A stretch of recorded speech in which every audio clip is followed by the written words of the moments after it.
There's something profoundly satisfying about a quiet evening at home.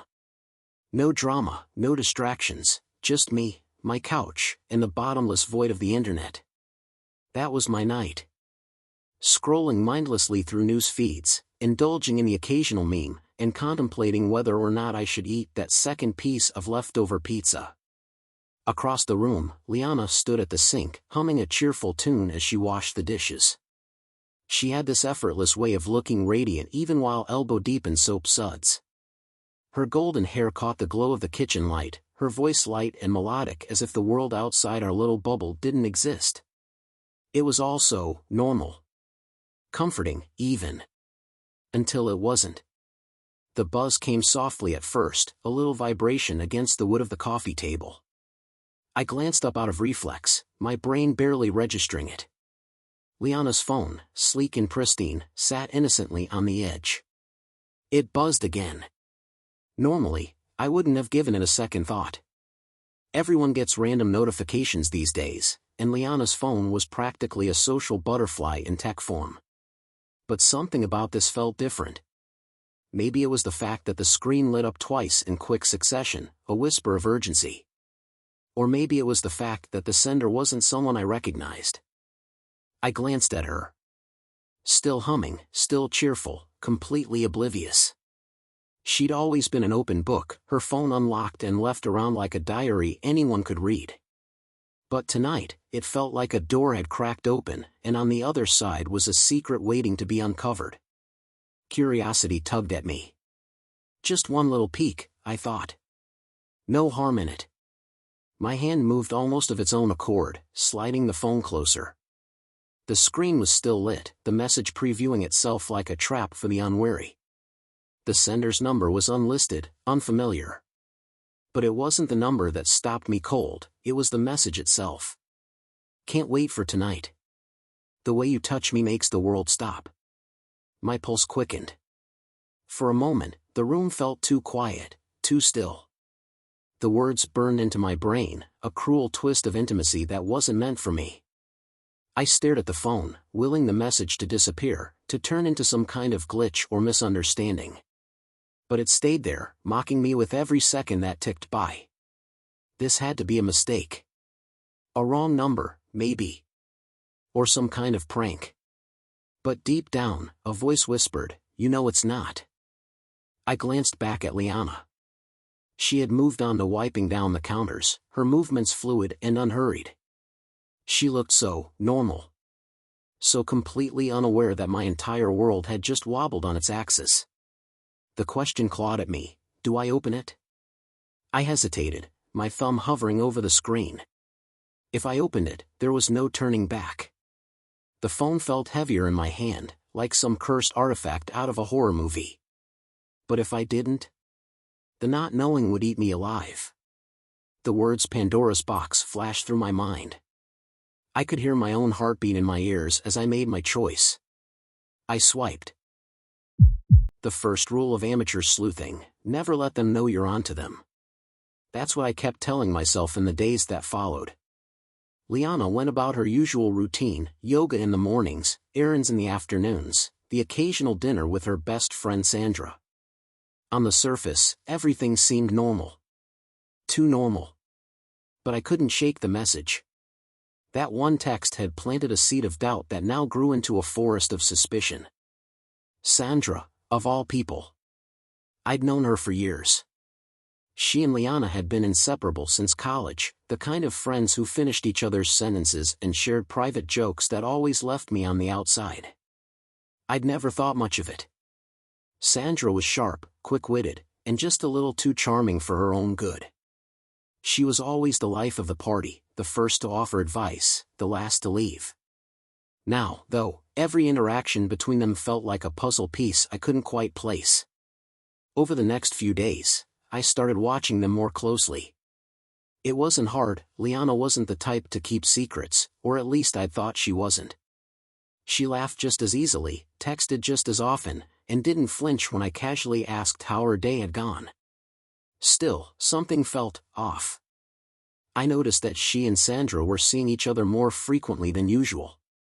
Lunches that stretched into the evening, impromptu shopping trips, even a late-night visit to Sandra's place for a girls' night. They hugged a little longer, whispered a little more, and exchanged these glances, quick, knowing, like there was a joke only they were in on. I told myself I was imagining it. Paranoia does strange things to a person. But the unease stayed, gnawing at me until I couldn't ignore it any longer. So, I made a plan. One evening, over dinner, I casually mentioned an upcoming work trip.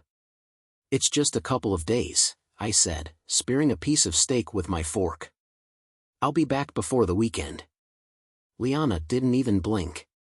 "That's fine," she said, her tone easy. "I'll probably spend some time with Sandra. Maybe we'll catch a movie or something." Of course you will, I thought. The night of my supposed trip, I kissed her goodbye, grabbed an overnight bag stuffed with nothing but socks, and drove a few blocks away to park. From there, I walked back to our house and waited in the shadows, feeling ridiculous and more than a little anxious. Liana's lights stayed on for another hour or so before she finally came out.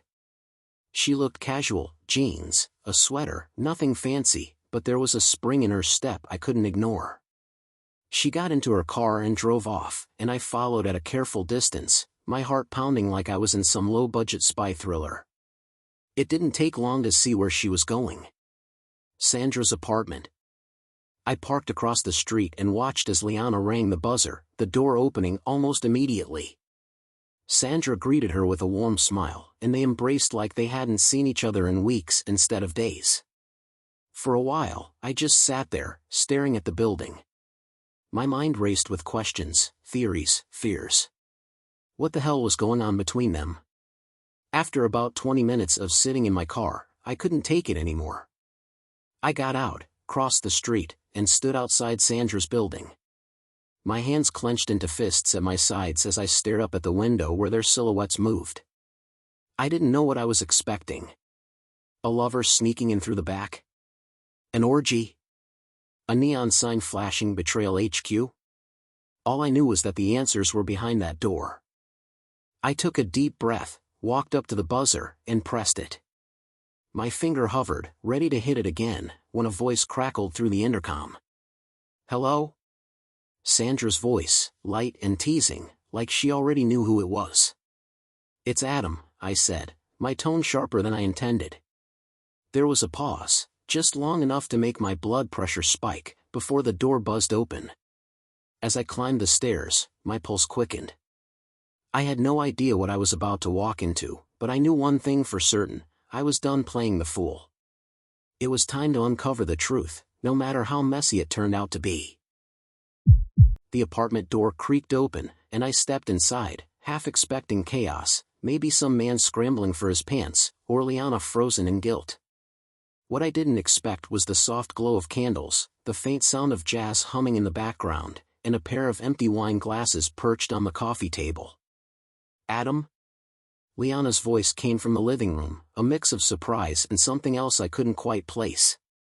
I followed the sound, my steps slow and deliberate, as if each one carried the weight of what I was about to uncover. There they were. Liana and Sandra, wrapped in a shared blanket on the couch, their bodies angled toward each other in a way that left no room for doubt. Sandra's hand rested lightly on Liana's bare shoulder, her fingers tracing idle patterns on her skin.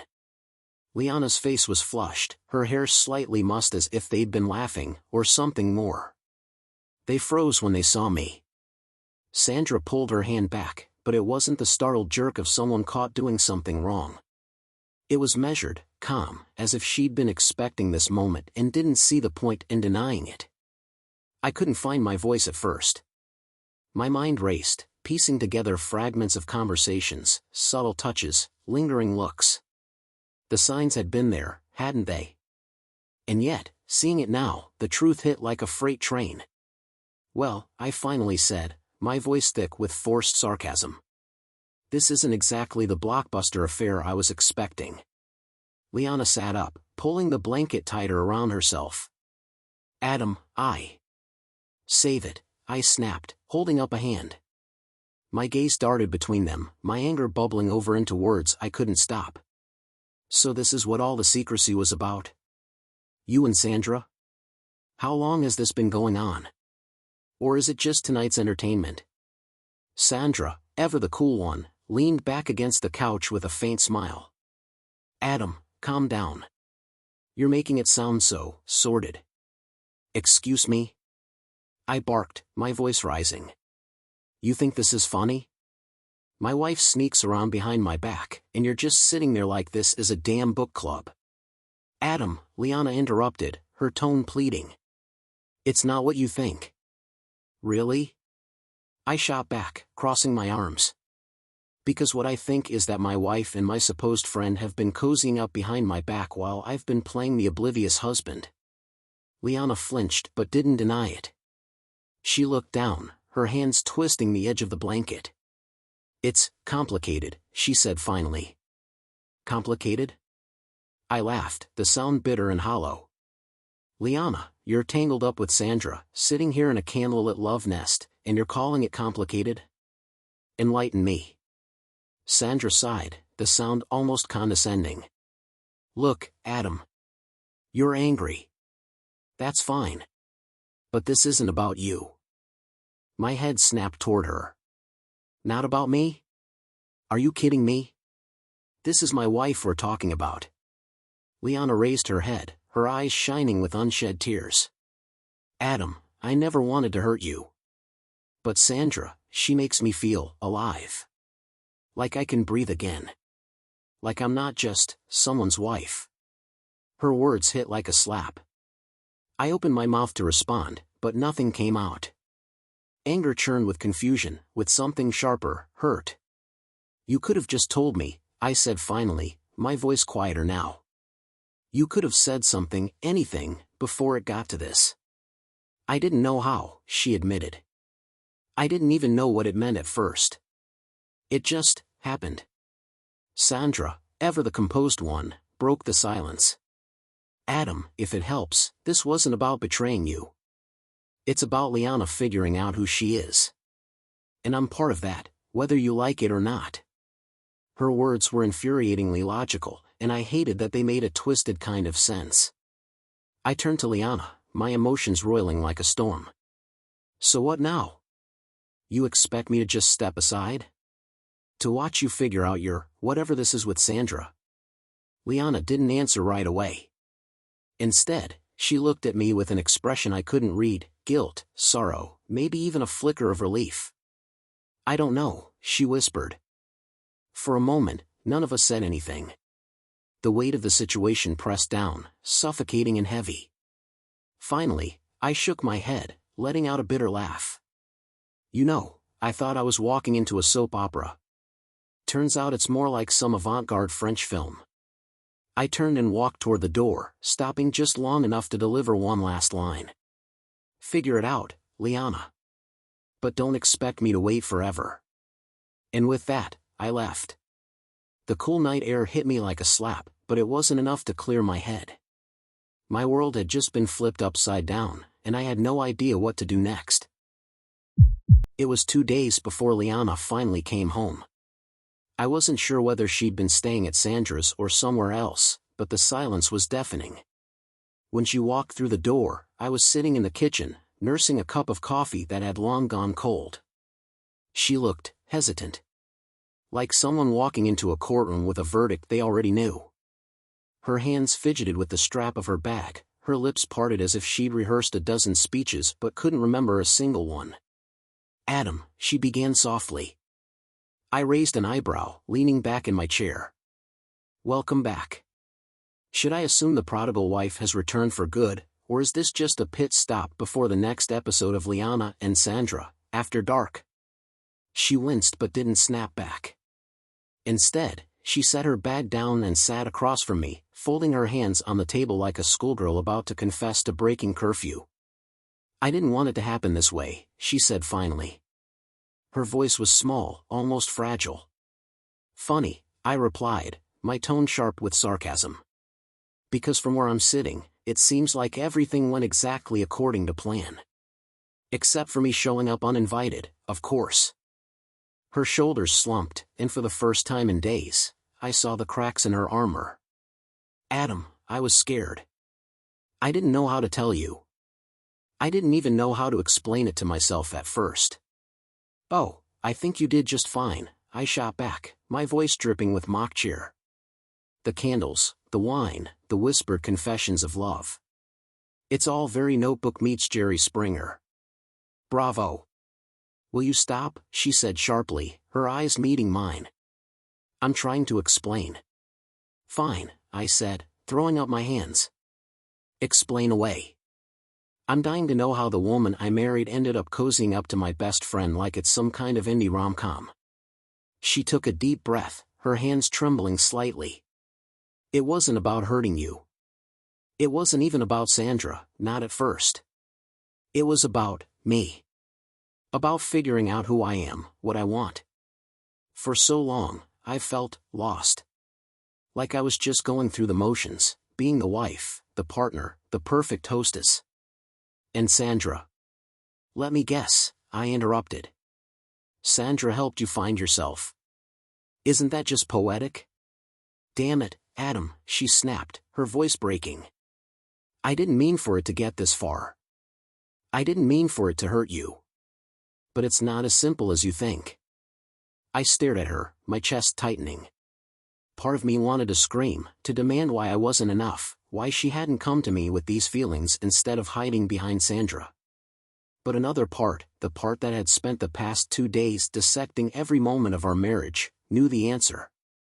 And then, as if summoned by sheer dramatic timing, Sandra walked in. She didn't knock, of course. She never did. Hope I'm not interrupting, she said with a smirk, sauntering into the room like she owned the place. I glanced at her, my irritation flaring. Sandra, how delightful. What brings you here? Another wine and candlelit planning session? She raised an eyebrow, clearly unimpressed. Just checking in on Liana. Didn't think she'd want to face the firing squad alone. I laughed, a bitter, hollow sound. Oh, don't flatter yourself. This isn't a firing squad. It's more like a circus. And you, Sandra, are the ringmaster. Sandra's smirk widened. You always did have a flair for the dramatic, Adam. Honestly, you've been a wonderful addition to this whole dynamic. The steady husband, the comic relief. You're like the calm ocean we ride through the storm. Her words hit me like a slap. For a moment, I just stared at her, stunned by the sheer audacity. But then, against all odds, I laughed. Not a bitter laugh this time, but a genuine, uncontrollable laugh. The kind that bubbles up from deep inside when the absurdity of life finally breaks you. You know what? I said, shaking my head. You're absolutely right, Sandra. I am the ocean. Calm, steady, and completely done with your storm. Liana looked between us, her eyes wide and glassy. Adam, Save it, I said, cutting her off. I don't need an apology. Not right now. Maybe not ever. But I do need space. From both of you. I stood, grabbing my keys and heading for the door. Sandra started to say something, but I held up a hand. Don't. Just, don't. As I stepped outside, the cool air hit my face, and for the first time in days, I felt like I could breathe again. My world was still upside down, but there was a strange freedom in it too. I got in my car, pulled out my phone, and opened a dating app I'd downloaded on a whim the night before. Setting my status to open to new adventures, I leaned back and grinned to myself. Here's to the next chapter, I muttered, pulling out of the driveway. Whatever the hell that looks like. The drive home was strangely peaceful. The city lights blurred together as I cruised down familiar streets, my mind buzzing with thoughts that I couldn't quite organize. My life, our life, had changed in the span of a week. All those years of trust, routine, and love had been upended by a truth I hadn't asked for but couldn't ignore. And yet, as I sat there in the quiet hum of the car, I didn't feel crushed. Sure, there was pain, raw and jagged, but there was also relief. The kind you feel when the weight of carrying around unspoken doubts is finally lifted, even if the truth is uglier than you expected. Liana's confession played over in my mind. Her words weren't meant to wound, but they'd cut deep anyway. She wasn't lost to me, at least not completely, but the woman I thought I knew, the version of her that existed in my head, was gone. And Sandra?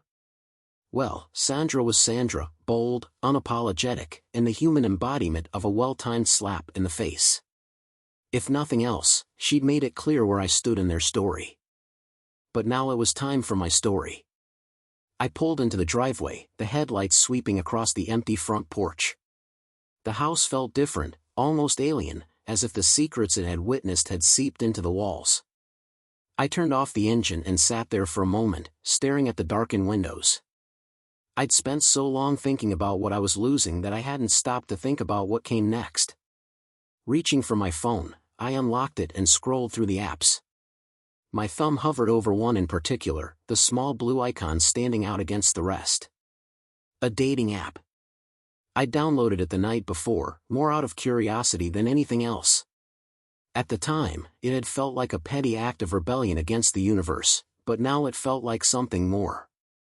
I opened the app, filled out a quick bio, and paused when it came time to set my status. The options were endless: looking for a relationship, something casual, not sure yet. I smirked to myself and typed in my own, open to everything new. With a sarcastic grin, I hit save and leaned back, staring at the screen. It was a small thing, a symbolic gesture, but it felt like a declaration. My world had tilted on its axis, but that didn't mean I had to fall off. I wasn't just a background character in someone else's drama. I was the author now, ready to write a new chapter. Pocketing my phone, I stepped out of the car and into the cool night air. The stars above seemed brighter than usual, their light cutting through the darkness. I took a deep breath and smiled to myself. Here's to whatever comes next, I said softly, walking toward the house. Because the truth was, I had no idea where I was headed. But for the first time in a long time, I was ready to find out. Subscribe to never miss a new story and discover even more captivating tales.